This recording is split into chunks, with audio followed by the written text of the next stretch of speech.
இன்றைக்கு ஒப்பந்த தொழிலாளர்கள் என்கின்ற அடிப்படையில்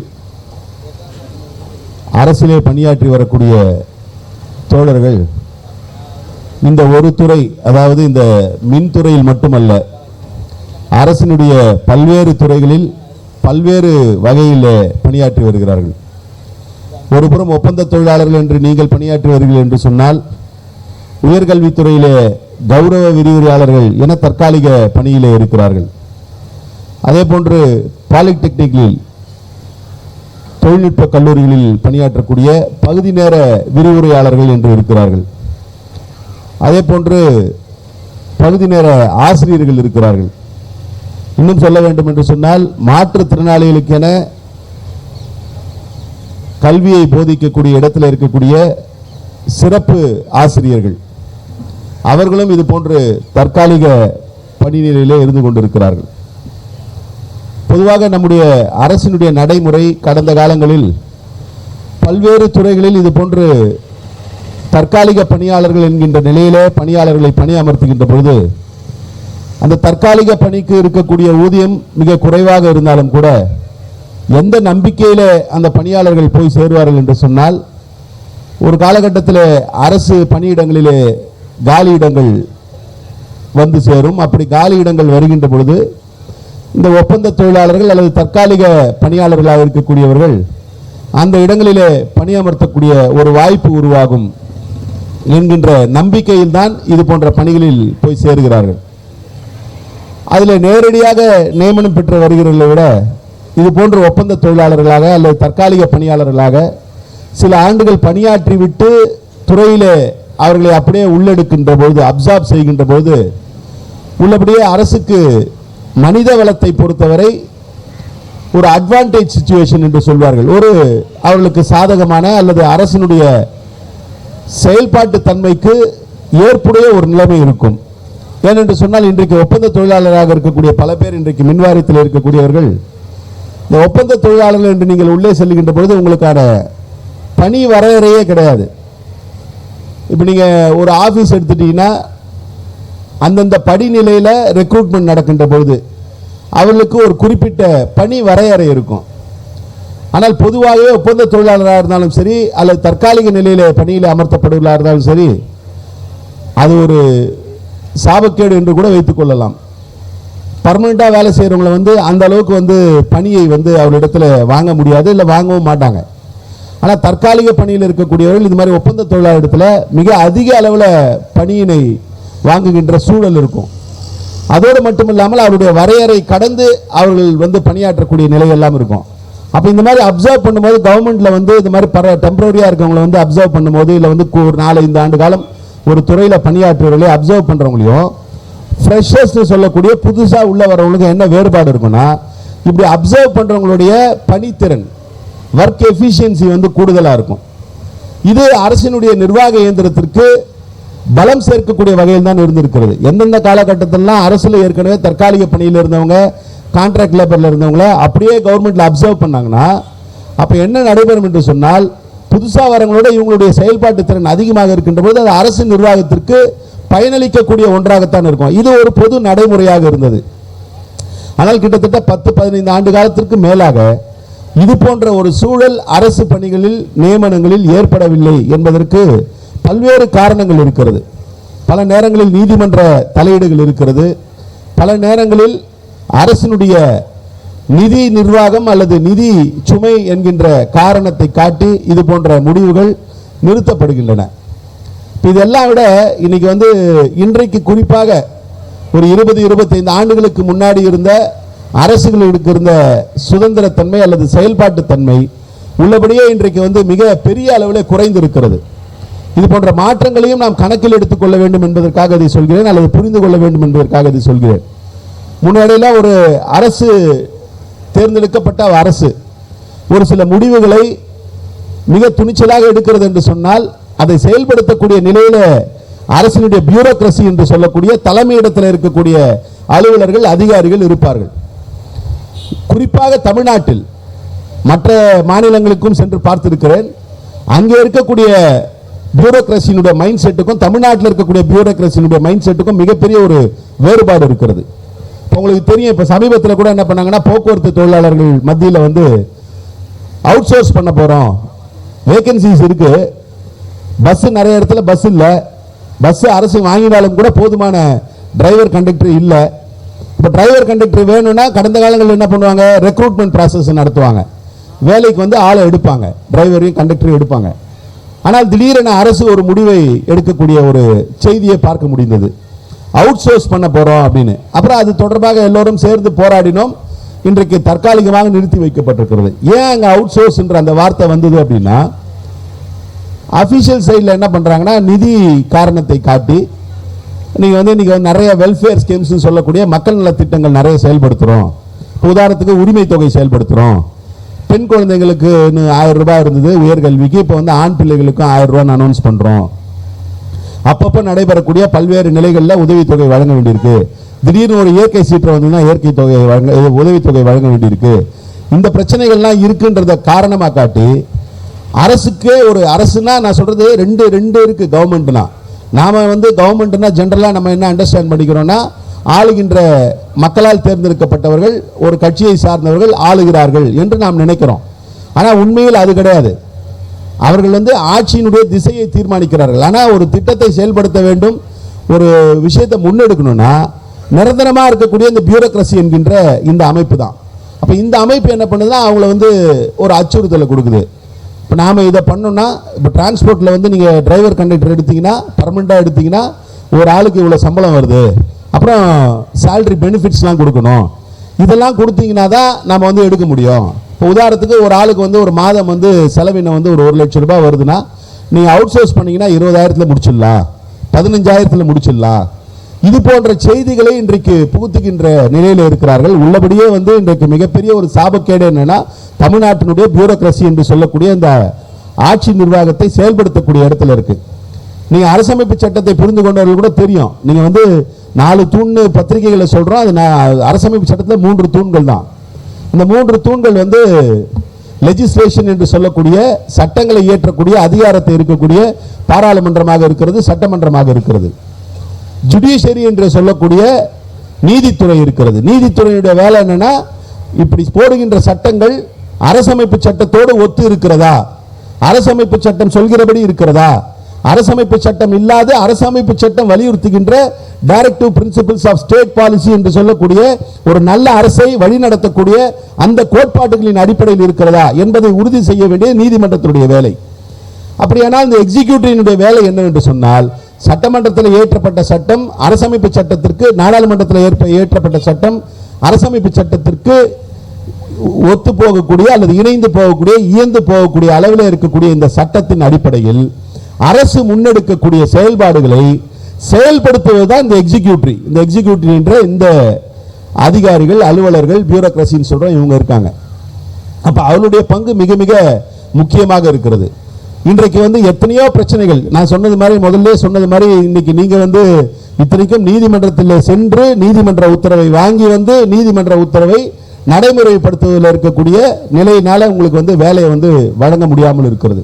அதே போன்று மக்கள் நல பணியாளர்கள் இருக்கிறார்கள், எத்தனையோ டெட் முடிச்சவங்க. அப்ப இது எல்லாவற்றுக்கும் காரணம் இதுதான். இதுல என்ன ஒரு வேதனையான விஷயம்னா, இப்போ தேர்ந்தெடுக்கப்பட்ட மக்கள் பிரதிநிதிகள் ஒரு அரசை வந்து கைட் பண்றாங்க, அவங்க வந்து இந்த திசையில போகணும், larger principles, larger policies, larger principle, larger பாலிசினா நம்ம சமூக நீதி கொள்கையை நடைமுறைப்படுத்தணும், நம்ம வந்து ஏற்கனவே மும்மொழி கொள்கை வந்து வேண்டான்னு சொல்லிட்டு இருமொழி கொள்கையை தான் நடைமுறைப்படுத்தணும், இது மாதிரியான விஷயங்களை திசை காட்டலாம்.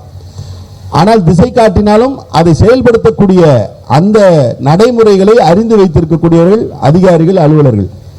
இன்றைக்கு தமிழ்நாட்டினுடைய பியூரோக்ரசியை பொறுத்த வரைக்கும், இப்போ நாம வந்து ஆளுகின்ற அரசு அல்லது வந்து அமைச்சர்கள் நிதி நிலைமை இப்படி இருக்கிறது, ஒன்றிய அரசு நிதி தரணும் போனோம் எல்லாம் பேசிட்டு இருக்காங்க. ஆனால் அந்த நிதி மேலாண்மை தொடர்பான பணிகளை முன்னெடுப்பதில் மிகப்பெரிய ஒரு சுணக்கம் இருப்பதாக பார்க்கிறேன். இது ஒரு குற்றச்சாட்டா இல்ல, ஒரு அப்சர்வேஷனா வைக்கிறேன். அப்ப இதெல்லாம் இருக்கிறதுனால இன்றைக்கு அந்த நிலையிலே தான் இன்றைக்கு வந்து இது வந்து உங்களுக்கு செய்ய முடியாதுன்னு கிடையாது, உங்களை வந்து நீதிமன்ற உத்தரவின்படி உங்களை பணியமர்த்த முடியாது என்பது இந்த அரசால் முடியாத நிலை இல்லை. ஆனால் இந்த அரசு செய்யக்கூடிய பணிகளுக்கு அல்லது அரசு முன்னெடுக்கக்கூடிய முன்னெடுப்புகளுக்கு தடையாக இருக்கக்கூடிய இந்த பியூரோக்ரசி தான். இன்னும் கூட ஒரு நிலை என்னன்னா, எஸ்சி எஸ்டி அரசு பணியாளர்களுக்கு பதவி உயர்வில் வந்து ரிசர்வேஷன் வந்து ஒரு உச்சநீதிமன்ற உத்தரவின் மூலம் ரத்து செய்யப்பட்டு விட்டது. ஆனால் அப்படி ரத்து செய்த பிறகும் கான்ஸ்டிடியூஷன்ல இருக்கக்கூடிய ஒரு ப்ரொவிஷனை வச்சு நிறைய மாநிலங்களில் ஒரு சட்டம் இயற்றப்பட்டிருக்கிறது. அரசமைப்பு சட்டத்தின்படி என்ன பண்ணலாம்னா, ஒரு மாநில அரசு நினைச்சதுன்னா அந்த மாநிலத்தில் இருக்கக்கூடிய சமூக பிரிவு, குறிப்பாக ஒடுக்கப்பட்ட மக்களாக இருக்கக்கூடியவர்களுக்கு அவருடைய இடஒதுக்கீட்டை அரசு பணிகளில் எந்தெந்த வகையில் உறுதி செய்ய முடியுமோ உறுதி செய்யலாம்னு ஒன்று இருக்கு. அப்ப இப்படி ஒரு சட்டத்தை இயற்ற வேண்டும் என்று கிட்டத்தட்ட 2 வருஷமா வந்து ஆட்சியாளர்களுக்கு, குறிப்பாக மாண்புமிகு தமிழ்நாடு முதலமைச்சருடைய கவனத்திற்கு கொண்டு சென்று அதை வந்து நிறைவேற்றணும்னு சொல்றோம். இல்ல தமிழ்நாடு முதலமைச்சரும் அதற்கு இசைவு அளித்துட்டாரு.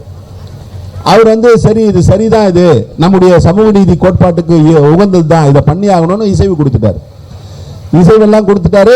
2 வருஷமா அந்த சட்டத்தை இயற்றுவதற்கு முட்டுக்கட்டையாக இருந்து கொண்டிருக்கிறது. இந்த கூட்டத்தொடரில் அந்த சட்டம் இயற்றப்படும் என்ற நம்பிக்கை இருக்கிறது என்று எங்களுடைய தலைவர் அண்ணன் எழுச்சி தமிழரே வந்து பொதுவெளியிலேயே இந்த மாதிரி ஒரு ஓபன் மீட்டிங்லேயே டிக்ளேர் பண்றாரு. அவரை பத்தி உங்களுக்கு தெரியும். எதையுமே வந்து உறுதி செய்யாமல் அல்லது ஏதோ வாய் இருக்கு பேசலான்ற லெவல்ல பேசுற ஒரு தலைவர் அல்ல. அவர் வாயிலிருந்து வெளிப்படக்கூடிய ஒவ்வொரு வார்த்தைக்கும் ஒரு வலிமை இருக்கிறது, ஒரு உண்மை இருக்கிறது, ஒரு வாய்மை இருக்கிறது. அப்ப அப்படிப்பட்ட ஒரு தலைவர் பொது வெளியில இதே போன்ற ஒரு ஆர்ப்பாட்டத்தில் சொல்றாரு, இந்த மாதிரியான ஒரு சட்டம் வருகின்ற கூட்டத்தொடரில் நடைமுறைப்படுத்தப்படும் என்று நம்புகிறேன் அப்படின்றாரு. அவர் நம்புகிறேன்னு சொல்றாருன்னா அப்ப அது உறுதிப்படுத்தி இருக்கக்கூடிய சூழல்ல தான் சொல்லியிருப்பாரு. ஆனால் நடக்குமா என்கின்ற நிலையில தான் நாங்கள் தினமும் சட்டமன்றத்துக்கு சென்று விட்டு வருகிறோம். இன்னும் ஏப்ரல் 30ஆம் தேதி வரைக்கும் இருக்கு. எங்களுக்கு வந்து உறுதி அளிக்கப்பட்டது, இந்த சட்டம் நிறைவேற்றப்படும், ஒடுக்கப்பட்ட மக்களுக்கு, ஒடுக்கப்பட்ட மக்களாக இருக்கக்கூடியவருடைய அரசு பணிகள் இருப்பவர்களுக்கு செய்ய முடியும் சொல்லியிருக்காங்க. ஆனா அதிகாரிகளிடத்தில் கேட்கின்ற பொழுது இப்ப இன்னைக்கு இந்த நேரம் வரைக்கும், இந்த நிமிடம் வரைக்கும் இந்த கூட்டத்தொடரில் அந்த சட்டம் வருமா என்கின்ற ஒரு ஐயம் எழக்கூடிய சூழல் இருக்கிறது. இத்தகைய ஒரு அபாயம் சூழ்ந்த நிலையில் தான் நாம் பயணிக்கிறோம். அந்த மாதிரி பியூரோக்ரசி இருக்கிறதுக்கு பல்வேறு காரணங்கள் இருக்கிறது.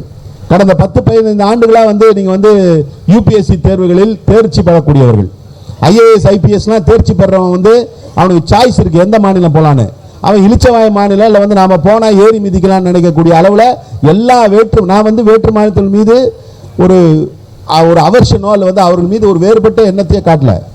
நீங்க என்னதான் சொன்னாலும் இங்க இருக்கிறவங்களுக்கு தான் இங்க இருக்கிறவங்களோட வழி தெரியும். அது ரொம்ப இயல்பானது. இப்ப நான் போய் வந்து பஞ்சாப்ல போய் பணியாற்றினேன் என்று சொன்னால் அந்த மண்ணுக்கு இருக்கக்கூடிய இல்ல அங்கே இருக்கக்கூடிய ஒரு சில மகத்துவம் எனக்கு புரியாமல் போகும்.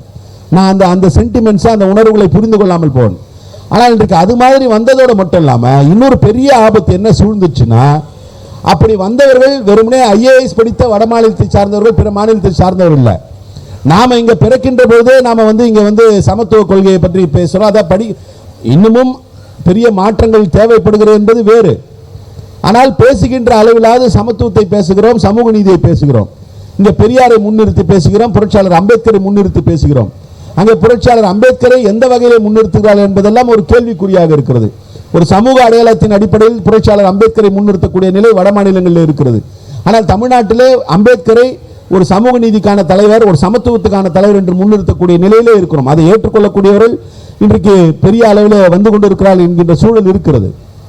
அப்படியானால் அவங்க வரும்போது அவங்களோட திங்க் டேங்க்னு சொல்லுவாங்க, அவங்களுடைய சிந்தனை எந்த வகையில் நிரம்பி இருக்கிறது என்று சொன்னால், இது மாதிரி அகெயின்ஸ்ட் பப்ளிக் ரெக்ரூட்மெண்ட், அரசுல ரெக்ரூட்மெண்ட் பண்றதே வந்து வேண்டாம், நம்ம தனியார் பிரைவேட் பண்ற மாதிரி பண்ணலாம். இன்னும் சொல்ல போனா எதெல்லாம் பிரைவேடைஸ் பண்ணமோ பிரைவேடைஸ் பண்ணிடலாம், முடிஞ்சா துறைகளே கூட பிரைவேடைஸ் பண்ணலாம். இப்போ துறைகளை இப்போ ஏற்கனவே மருத்துவமனைகளில் வந்து அவுட் சோர்சிங் முறையில் வந்து பல பணிகளுக்கு வந்து ஆட்கள் எடுக்கப்படுகிறார்கள்.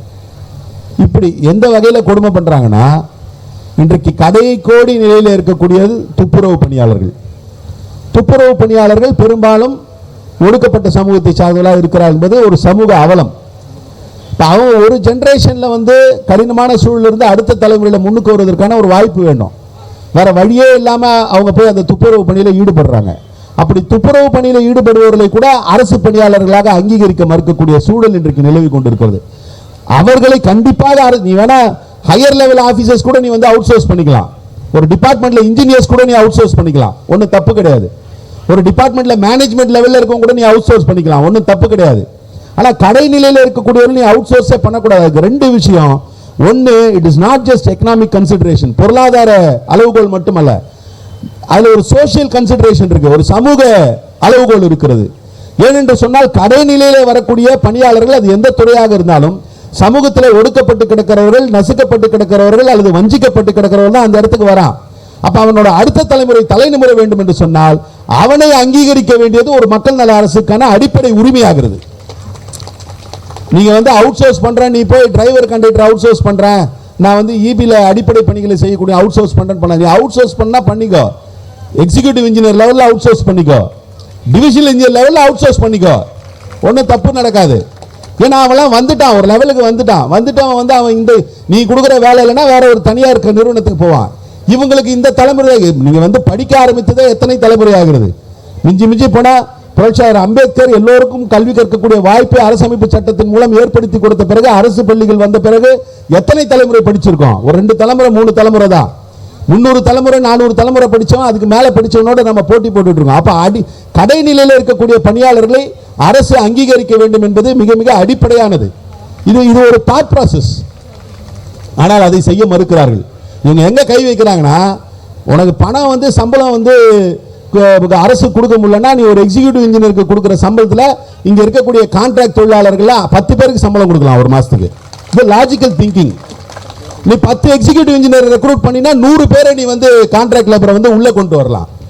அப்போ இந்த மாதிரியான சிந்தனைகளை நாம் வந்து கொண்டு போற அளவுக்கு சூழலை உருவாக்க வேண்டும் என்பது மிகப்பெரிய முக்கியம். இதெல்லாம் இருக்கிறது. உங்களுடைய பிரச்சனைகள் தொடர்பாக தலைவர் எழுச்சி தமிழ் இடத்துல பேசி இருக்கிறீர்கள். அவரும் உரிய இடத்துல இது தொடர்பாக வந்து தன்னுடைய வலியுறுத்தலை செய்திருக்கிறார். நான் வந்து அவர் கூட போயிருக்கேன். இப்போ நீங்கள் வந்து நான் யாரையும் குற்றம் சொல்லணுன்ற நோக்கத்திலேயோ இல்லை வந்து யாரோட ஒப்பிடணுன்ற நோக்கத்திலேயோ சொல்ல, ஒரு உண்மையை வெளிப்படுத்துவதற்காக சொல்கிறேன். இப்போ இன்னைக்கு 4 வருஷம் ஆயிடுச்சு. கொஞ்சம் இருங்க, கொஞ்சம்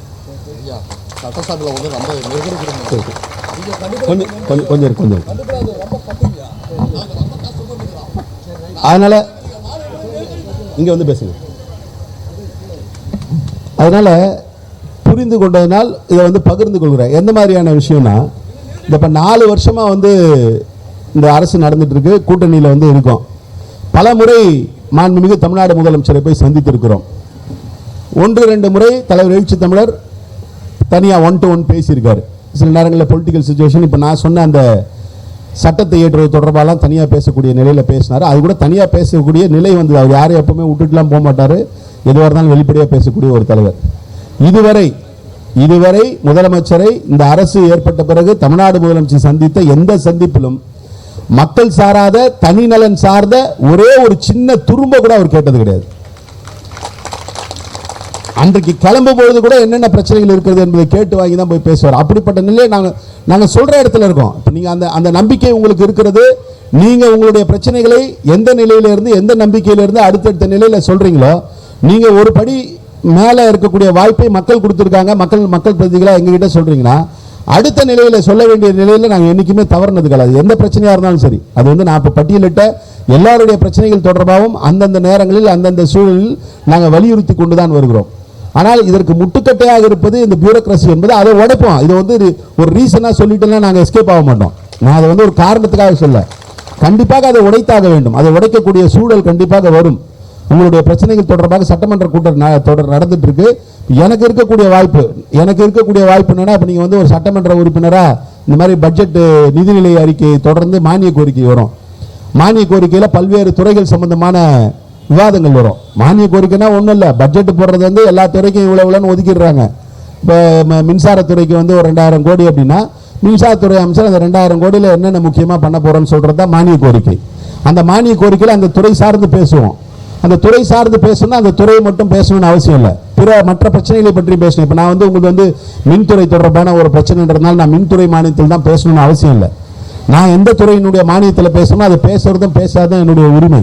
ஆனால் எங்களுடைய உரிமை அல்லது எங்களுக்கு இருக்கக்கூடிய கடமை எல்லாம் இது போன்று பாதிக்கப்பட்டவர்களுடைய பிரச்சனைகளை ஒழிப்பது என்பதுதான் எங்களுடைய கடமை.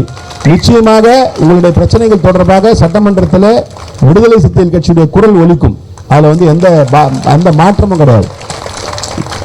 நீங்க வந்து முடிவுகளை பற்றி கவலைப்பட்டு நீங்க ஒரு முயற்சி எடுக்கிறோம், எத்தனையோ முயற்சிகள் வாழ்க்கையில் எடுக்கிறோம். முயற்சிகளுடைய முடிவு வந்து அது வந்து எல்லா வகையிலும் வெற்றி அடையும் என்கின்ற எண்ணத்தில் தான் நம்ம ஒரு முயற்சி எடுப்போம்னா வாழ்க்கையில் எந்த முயற்சியுமே எடுக்க முடியாது. அதே நேரத்தில் எடுக்கின்ற முயற்சியை முழு மூச்சோடு அந்த முயற்சியை முன்னெடுக்கின்ற பொழுது நாம் வந்து எந்த ஒரு தருணத்திலும் இது இன்னும் கொஞ்சம் அழுத்தம் கொடுத்திருந்தா நடந்துருக்குமே என்ற அந்த ஒரு நிலை வராமல் எவ்வளவு கூடுதலான அழுத்தம் கொடுக்க வேண்டுமோ, எவ்வளவு கூடுதலான வலிமை கொடுக்க வேண்டுமோ அதை நிச்சயமாக தலைவர் எழுச்சி தமிழர் செய்வார். அவருடைய எண்ணத்தின்படி, அவருடைய வழிகாட்டுதலின்படி செயல்படக்கூடிய என்னை போன்றவர்களும் அதை செய்வோம். ஈவியை பொறுத்த வரைக்கும் நான் வந்து நேரடியாகவே வந்து நான் பல ஆண்டு காலம் இதில் நம்ம அப்போ வந்து வட சென்னை அணுமின் திட்டம் north Madras thermal power plant இருந்தது. அப்புறம் தான் வந்து north Chennai thermal power plant ஆச்சு. அப்போவே பணியாற்றி இருக்கிறேன். அதனால அந்த காலகட்டத்திலிருந்து பணியாற்றக்கூடியவர்கள், குறிப்பாக இங்கே வந்திருக்கக்கூடியவர்கள், உங்களுடைய பணித்திறன் என்ன என்பது எனக்கு நிச்சயமாக தெரியும். நீங்க ஒருத்தரும் எவ்வளவு கடினமா இன்னைக்கு வந்து ஒரு அரசு சார்ந்த இந்த துறையில இதனுடைய நிர்வாகம் பெரிய அளவில் செயல்படுகிறது நடக்கிறது என்று சொன்னால் ஒப்பந்த தொழிலாளராக தான் அது நடைபெறுகிறது என்பதில் நல்லாவே தெரியும். அதெல்லாம் வந்து நீங்க இருக்கிறீங்கன்றதுக்காக சொல்லலை. இது ரொம்ப ரொம்ப ரொம்ப ஆப்வியஸ், ரொம்ப இயல்பா தெரியக்கூடியது. நீங்க கூட இன்னைக்கு இங்க வந்து உட்கார்ந்துட்டீங்க. நீங்க இங்க வந்து உட்கார்ந்தவங்க ஆபீஸ்லாம் எவ்வளவு வேலை கெட்டு போயிருக்குன்னு எனக்கு தான் தெரியும். உங்க ஆபீஸ்ல இருக்க ஏஇஓ ஏடிஓ டிஓ லீவ் ஒரு வாரம் போட்டா கூட ஒன்றும் குடிமூழ்கி போயிடாது, ஒன்றும் குடிமூழ்கி விடாது. ஏன்னா நீங்க பார்த்துப்பீங்க அதை. ஆனா நீங்க இல்லைன்னா அவங்க யாரும் அந்த வேலையை பார்க்க முடியாது. இதையெல்லாம் புரிந்து கொள்ள வேண்டியவர்கள் புரிந்து கொள்ளணும். நீங்க இன்னொரு சின்ன உதாரணத்தை சொல்றேன். இப்போ இது பாலிடெக்னிக்ல லெக்சரர்ஸா வேலை செய்யறவங்களுக்கு வந்து பார்ட் டைம் லெக்சரர்ஸ் 10-12 வருஷமா வேலை செஞ்சுட்டு இருக்காங்க. அவங்களுக்கு ஒரு 6 இல்லை ஒரு 8-7 மாசம் முன்னாடி வரைக்கும் 15,000 தான் சம்பளம். அவங்க மொத்தமாக ஒரு 800 பேர் தான் ஒரு போராட்டத்தில் ஈடுபட்டாங்க. இதே மாதிரி தான் தலைவரால் அன்றைக்கி வர முடியல, நீங்கள் போயிட்டு வாங்கினாரு. நான் போய் அப்போ எல்லாரையும் கூப்பிட்டு பேசிகிட்டு இருக்கும்போது அப்போ தான் வந்து ரெக்ரூட் பண்ணாங்க, லெக்சரர்ஸ் ரெக்ரூட் பண்ணாங்க அந்த டிபார்ட்மெண்ட்டில். அதில் வந்து இந்த வாத்தியார்களாக இருந்த 900 பேரில் 15 பேரோ 20 பேரோ மட்டும் தேர்ந்தெடுக்கப்பட்டாங்க. அதுக்கப்புறம் நான் அன்றைக்கி டோட்டினுடைய செயலாளராக இருந்தவர், இன்றைக்கு ஆதிராவிட நலத்தினுடைய செயலாளராக இருக்கார், மரியாதைக்குரிய லட்சுமி பிரியா அவர்கள். அவரை போய் சந்திச்சப்ப என்ன சொன்னாங்க, சார் இவங்கெல்லாம் வந்து 10-12 வருஷமாக டீச்சர்ஸாக இருக்காங்க சார். இப்போ நாங்கள் ரெக்ரூட் பண்ணோம் சார். ரெக்ரூட் பண்ணப்போ இதில் 20 பேர் தான் சார் செலக்ட் ஆனாங்க. இவங்க உள்ளபடியே வந்து இவங்களுக்கு வந்து தகுதி இருந்ததுன்னா இவங்க எல்லாருமே அதில் போயிருப்பாங்கல்ல அப்படின்னாங்க. நீங்கள் அப்படியே மேலோட்டமாக கேட்டிங்கன்னா அவங்க சொல்கிறது சரின்னு தோணும். நான் கேட்டேன், சரி இப்போ பாஸ் ஆனாங்கல்ல, இந்த 20 பேரை விட்டுருங்க, இந்த பாஸ் ஆனாங்கல்ல அவங்களாம் எங்கே படித்தாங்க? பாலிடெக்னிக்கில் படித்தாங்க. பாஸ் ஆனவங்களுக்கு சொல்லிக் கொடுத்தவங்களாம் இந்த வாத்தியார் தான். நீங்கள் நல்லா கவனிக்கணும். அதாவது பாஸ் ஆனவங்களுக்கு சொல்லிக் கொடுத்த வாத்தியார் இருக்குங்க ஒன்று. ரெண்டாவது, நீங்கள் இவ்வளோ சொல்கிறீங்கல்ல, இப்போ ஐஏஎஸ் ஆஃபீஸர்ஸ்லாம் இருக்காங்க, அவங்க எல்லாரையும் கூப்பிட்டு வர போகிற அடுத்த வருஷம் யூபிஎஸ்சியில் எழுதுனா எவ்வளோ ஐஏஎஸ் ஆஃபீஸர் பாஸ் ஆகணும்னு நினைக்கிறீங்க? ஸோ இது எல்லாம் லாஜிக்கல் திங்கிங், இயல்பான ஒரு சிந்தனை வேணும். நீங்கள் படிக்கிற போது ஒரு ஸ்ட்ரீம், ஒரு எஜுகேஷன் ஸ்ட்ரீமில் இருக்கும். இப்போ நான் இன்ஜினியரிங் முடிச்சுட்டேன். இப்போ என்ன கூப்பிட்டு நான் படித்த பாடத்தில் ஒரு கேள்வித்தாளை கொடுத்தா நான் 1 மார்க்காவது எடுப்பேனா? ஏன்னா அந்த ஃபோரமில் இருக்கணும். ஆனால் அந்த இன்ஜினியரிங் அறிவை பயன்படுத்தி களத்தில் எப்படி செயல்படுவது என்பதை குறித்து என்ன கேட்டிங்கன்னா நான் செய்வேன். அப்போ நீங்கள் வாத்தியாராக சொல்லி கொடுத்துன்னு இருக்கவன அவனோட டீச்சிங் எபிலிட்டியில் இல்லை வந்து டீச்சிங் எப்படி பண்ணுறான்றதை நீங்கள் டெஸ்ட் வச்சிங்கன்னா பரவாயில்ல. நீங்கள் அவனையும் மாணவர் மாதிரி கருதி வேலைக்கு வாடானா எப்படி வருவான்? அப்போ இந்த மாதிரி வந்து விஷயங்கள், நிறைய நுணுக்கமான விஷயங்கள் இருக்குது. இது சொன்ன உடனேயே வேறு வழி இல்லாமல் அந்த நேரத்தில் என்ன பண்ணாங்கன்னா தலைவரோட உடனே பேசினாங்க. நம்ம தலைவரோட எழுச்சி தமிழோட அன்றைக்கு வந்து 15,000 இருந்தது. உடனடியாக ஏதோ ஒரு கொஞ்சம் மூச்சு விடுற மாதிரி ஒரு 25,000 மாற்றினாங்க, உடனடியாக மாற்றினாங்க. இது எதற்காக சொல்லுகிறேன் என்று சொன்னால், இதுதான் அவர்களோட பார்வை. நம்மை புரிந்து கொள்ளக்கூடியவர்கள் மக்கள் பிரதிநிதிகளாக அரசை வழிநடத்தக்கூடியவர்களாக இருந்தால் கூட அரசு அலுவலக இருக்கக்கூடிய பியூரோக்ரசியில் இருக்கிறவர்களுக்கு அந்த சிந்தனை வர வேண்டும். இது எல்லா துறையிலும் இன்றைக்கு மலிஞ்சு போயிருக்கு. நீ காவல்துறையில கூட அந்த மாதிரியான பிரச்சனைகள் தான் எல்லா இடத்துலையும் வருது. அங்க இருக்கக்கூடிய இன்ஸ்பெக்டரோ எஸ்ஐயோ வந்து நம்ம ஆளாக தான் இருப்பார். அதாவது நம்ம மிஞ்சி போனால் நமக்கு வந்து ஏதோ ஒரு வகையில் தொடர்புடைய ஆளாக தான் இருப்பார். இங்கே மண்ணின் மைந்தராக தான் இருக்கு. ஆனால் என்ன ஆகுது, மேலே இருக்கக்கூடிய உயர்நிலையில் இருக்கக்கூடிய மாற்று சிந்தனை கொண்ட இல்லை வேற இடத்துல இருந்து வந்திருக்கவங்க அவங்களுடைய சிந்தனை புகுத்துவதற்காக இவங்களை பலியாளாக்கி இவங்களை வேலை செய்ய சொல்லும்போது இவங்க அந்த மாதிரிலாம் பண்ணுறாங்க. இதெல்லாம் இருந்து கொண்டு இருக்கிறது. நிச்சயமாக உங்கள் போராட்டம் வெல்வதற்கான அனைத்து முயற்சிகளிலும் உங்களோடு உடனிருப்போம். அதில் வந்து எந்த மாற்று கருத்தும் இல்லை. விடுதலை சிறுத்தைகள் கட்சியை பொறுத்தவரை நான் சொல்லி தலைவர் எழுச்சி தமிழருக்கு அல்லது அவருடைய திறனுக்கு, அவருடைய நேர்மைக்கு, அவருடைய ஆற்றலுக்கு, அவருடைய உண்மைக்கு, அவருடைய உழைப்புக்கு, அவருடைய கமிட்மெண்ட்டுக்கு நான் சொல்லி உங்களுக்கு யாரும் தெரிய வேண்டியதில்லை. நாங்கள்லாம் ஒரு கருவிதான், எங்களை இயக்கக்கூடிய இயந்திரமாக இருக்கக்கூடிய ஒரு அவர் இதற்கான முயற்சிகளை எடுப்பார், நிச்சயமாக எடுப்பார். நம்முடைய கோரிக்கை வெற்றியடையும் என்கின்ற நம்பிக்கையோடு இன்றைக்கு இந்த போராட்டத்திலிருந்து விடைபெறுகிறேன். நன்றி, வணக்கம்.